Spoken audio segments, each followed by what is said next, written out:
Hello बच्चों, let's read the question. The question says, read the extracts given below and answer the questions that follow each. Let's read the extract now. Tommy screamed with laughter. You don't know much, Margie. The teachers didn't live in the house. They had a special building and all the kids went there. So Tommy बहुत चीख चीख कर हंसने लगा और वो ये बोलने लगा कि मार्जी तुम्हें ज्यादा कुछ नहीं पता. वहाँ के जो टीचर्स होते थे ना, वो उनके घर में नहीं रहते थे. उनके पास क्या था, एक स्पेशल बिल्डिंग था और सारे बच्चे वहां जाते थे. लो let's know the key points now.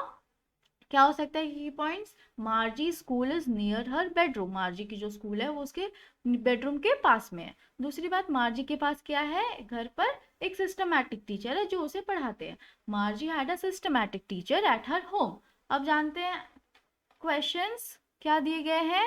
Why did Tommy scream with laughter? Tommy चीख चीख कर क्यों हंसने लगा? सो टॉमी जोर जोर से इसलिए हंसने लगा क्योंकि लिए मार्जी के पास ज़्यादा सेंस नहीं था, ज़्यादा आइडिया नहीं था पुराने ज़माने के स्कूल्स के बारे में. उसे ऐसा लग रहा था उसे कि जो टीचर है ना वो हर एक स्टूडेंट के घर जा कर के पढ़ाते थे.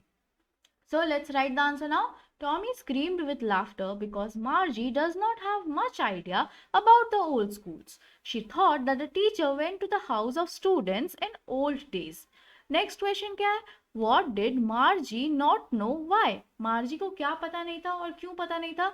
So Margie को पुराने ज़माने के स्कूल्स के बारे में नहीं पता था क्योंकि लिए उसके टाइम पे जो स्कूल है वो घर पे ही होता है और उसके पास एक सिस्टमैटिक टीचर है जो उसके साथ ही रहता है.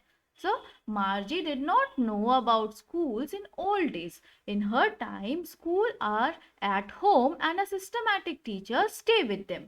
Right? उसके बाद क्वेश्चन क्या दिया गया देखिए.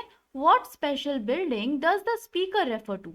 स्पीकर स्पेशल बिल्डिंग से क्या बोलना चाह रहा है? तो स्पीकर बोलना चाह रहा है जो स्पेशल बिल्डिंग है वो पुराने जमाने के स्कूल के बारे में बताना चाह रहा है.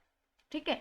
How is this special building a unique place? So ये बहुत यूनिक कैसे बना, ये स्पेशल बिल्डिंग किस तरह से है? सो ये स्पेशल बिल्डिंग में सारे बच्चे डिफरेंट डिफरेंट नेबरहुड से आते थे पढ़ाई करने के लिए साथ में. और वहां पर कौन पढ़ाता था? एक ह्यूमन टीचर पढ़ाता था उनको. Let's write the answer now. By special building the speaker refer to old kind of schools. This special building was a unique